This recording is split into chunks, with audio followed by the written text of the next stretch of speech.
For over 100 years, Studebaker kept moving forward. From hand-built wagons to early electric cars, to some of the most daring designs in American history. They survived wars, economic collapse, and an industry that never stopped changing. And still, they vanished.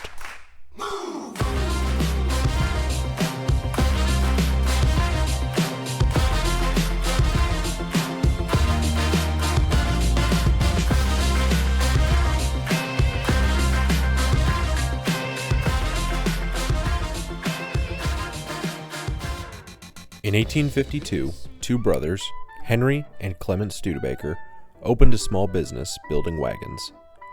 Not fancy wagons, definitely not experimental wagons, just extremely solid ones, built for people heading west with everything they owned and absolutely no backup plan.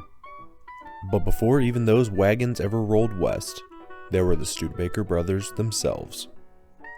The story begins not in Indiana, but with a family of German immigrants who understood something essential about survival in 19th century America. If you could build things that didn't break, people would remember your name. John Studebaker, the family patriarch, was a blacksmith, and in the 1800s, being a blacksmith wasn't just a hobby. It was a career path that sat somewhere between engineer, mechanic, and guy everybody absolutely needed when something went wrong. His sons, Henry, Clement, John, Peter, and Jacob, grew up surrounded by iron, wood, and hard work. This wasn't a family that dreamed up inventions on paper. They learned by doing, fixing, and occasionally messing up things until they didn't. And by the time Henry and Clement opened their blacksmith shop in South Bend in 1852, they weren't chasing a trend. They were solving a problem. America was moving west. Roads were terrible, and people needed wagons that wouldn't collapse halfway to nowhere. Their early years weren't glamorous.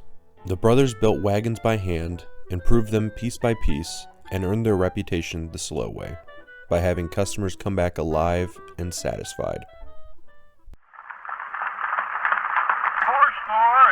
7 years ago, our fathers brought forth on this continent a new nation, conceived in liberty.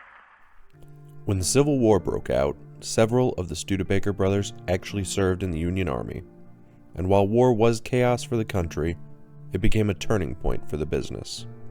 Military service gave them connections, credibility, and first-hand knowledge of what equipment failed under pressure.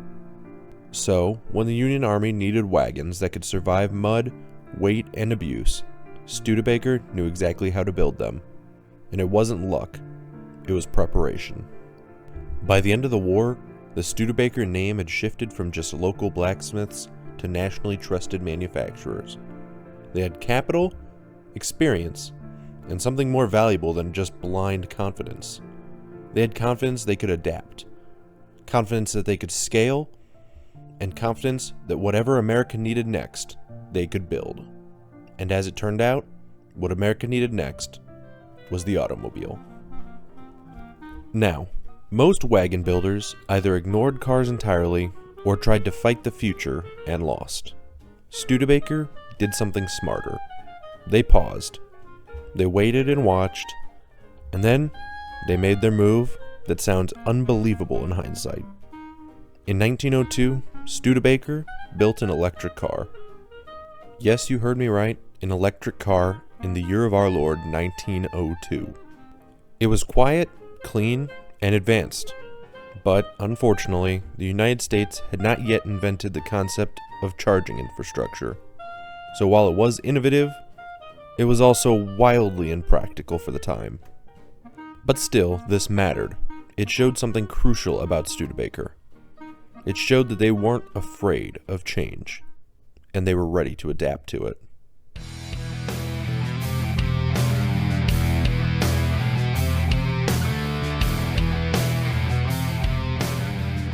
As gasoline engines improved, Studebaker shifted with the times. By the 1910s and 20s, they were fully in the car business, and they were doing it very well. Studebaker cars weren't cheap junk, but they weren't necessarily luxury symbols either. They lived in that comfortable middle ground, you know? They were reliable, stylish, and respectable. All right, children. Order in the class. Gloria, give me a sentence with the words big and new. Studebaker. Studebaker? Uh-huh. Studebaker's the big new choice in the low-price field. Studebaker? Well, all right. Show me. Look at this beautiful, big, new President Classic. V8 of distinction. The roomiest, most luxurious sedan in its class with 210 horsepower. Just one of the many magnificent examples of Studebaker craftsmanship with a flair. Here's another, the Commander two-door sedan. With that same rich look of sculptured steel. Take-off torque gets you away with the big new sweepstakes engine, a kind that has made Studebaker a consistent winner in the mobile gas economy run.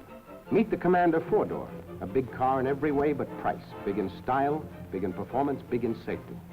Studebaker's Safety Award craftsmanship runs throughout the line.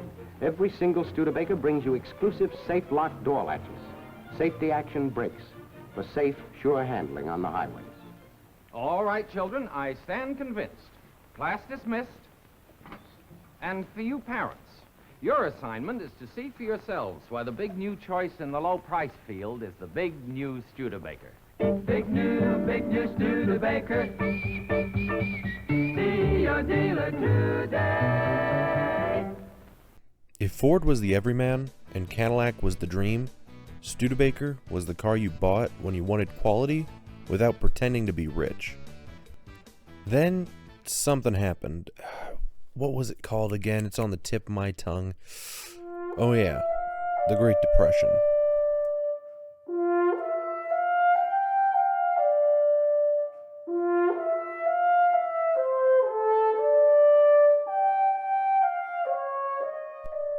Between 1929 and the late 1930s, dozens of American automakers collapsed. Entire brands completely disappeared. But Studebaker, against the odds, they survived. They cut costs, they reorganized, and they refocused on affordability. And let me just say, it wasn't glamorous, but thankfully for them, it worked. And just as the economy began to recover, the world was pulled into World War II.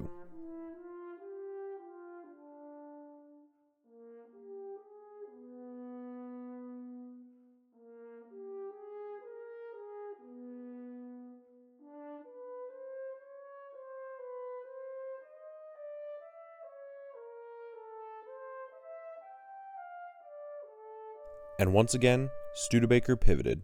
Civilian cars were paused, and factories were converted to build military trucks, engines, and equipment. Studebaker even produced aircraft engines for American bombers. And, by the end of the war, the company was battle-tested, experienced, and even more ready to re-enter the consumer market. America was booming, families were buying cars, the highways were expanding, and everything pointed towards success. And for a moment, Studebaker soared.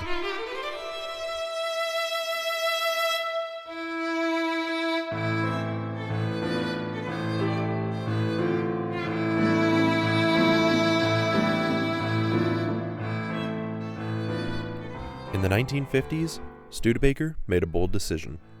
Instead of playing it safe, they went all in on design.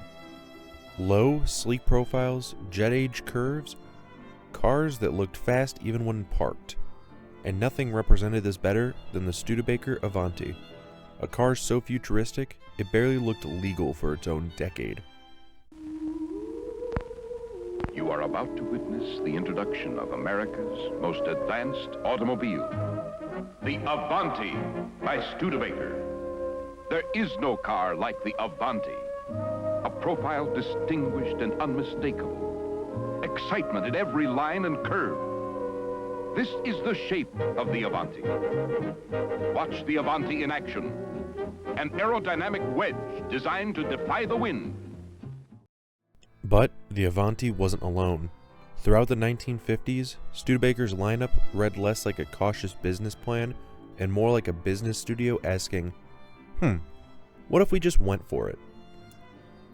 Cars like the Studebaker Champion and Commander introduced dramatic bullet nose fronts, rounded, aggressive designs that made other sedans of the era look timid by comparison. These weren't cars trying to blend in, they wanted you to notice them.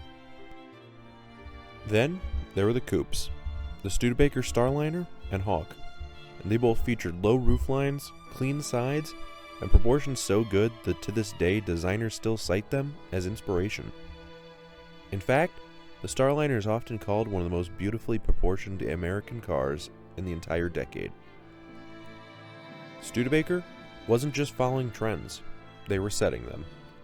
While larger automakers relied on chrome and size, Studebaker leaned more into shape, stance, and aerodynamics. And the result was a lineup that felt modern, confident, and just a little rebellious for the time. But the problem they ran into was that design alone could not fix everything. See, the cars, they turned heads, won praise, and even earned loyal fans, but they were just fighting an uphill battle against companies that could build cheaper, faster, and frankly at a scale that Studebaker just simply couldn't match. See, Studebaker had won the style war, but they were losing the numbers game. And behind the scenes, reality was catching up. Their factories were outdated, production costs were higher than Ford and General Motors, and they couldn't build cars half as fast as they could. And to compensate, Studebaker tried everything. Smaller cars like the Lark, more flashy models to catch eyes, and even a merger with Packard. And none of it solved the core problem. By the mid-1960s, Studebaker was running out of options. Costs were high, sales were shrinking by the day, and that historic South Bend factory, the heart of the company for more than a century, was becoming even more impossible to justify. So, Studebaker made a decision that made sense on paper and landed like a punch to the gut for a lot of Americans. They moved production north to Canada. From a business perspective, it was logical. Labor was cheaper, factories were more modern, and the numbers finally worked. But Studebaker wasn't just any company. This was a brand built on American wagons, American roads, and American industry. And to many customers, especially in the Midwest, the move felt like a betrayal. Newspapers took notice, dealers felt the tension, loyal buyers quietly asked a question that Studebaker had never really faced before. Is this still an American car?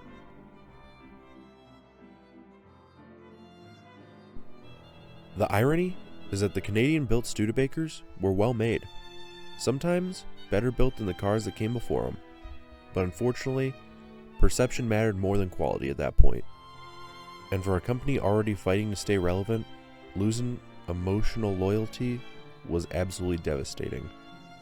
Studebaker didn't just leave South Bend behind, they left behind the story people believed about them, and once that story cracked, it never fully recovered. And for a few years, that small operation in Canada produced cars. But come 1966, Studebaker produced its final automobile.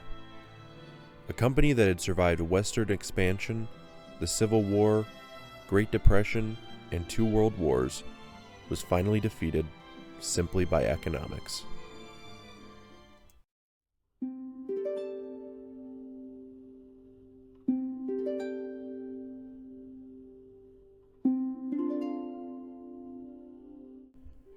Today, Studebaker doesn't live on in factories or showrooms, it lives on in a museum.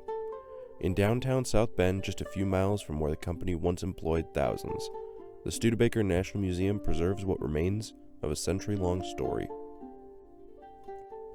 Inside, you'll find everything from rugged horse-drawn wagons to sleek post-war automobiles, cars that carried families, hauled supplies, won races, and sometimes desperately tried to keep pace with a changing world.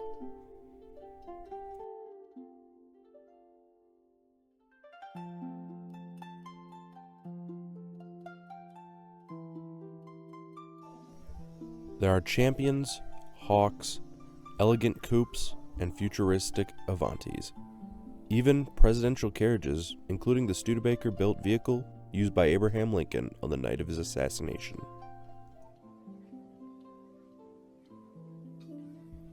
And who knows, you might even run into the man himself. Hi, Abe. And it's not just a car museum, it's an American industry museum. And then, tucked among all the history and horsepower, is something unexpected. On display today is a bright Studebaker driven by none other than Fozzie Bear. Waka waka! Yes, that Fozzie Bear. The same car seen in the Muppet movie, a lovingly preserved Studebaker that somehow went from representing American manufacturing pride to representing a bear telling bad jokes on a road trip. And honestly, that just feels perfect. Because Studebaker's legacy isn't just about machines, it's about stories. Stories of innovation, ambition, failure, reinvention, and enduring charm.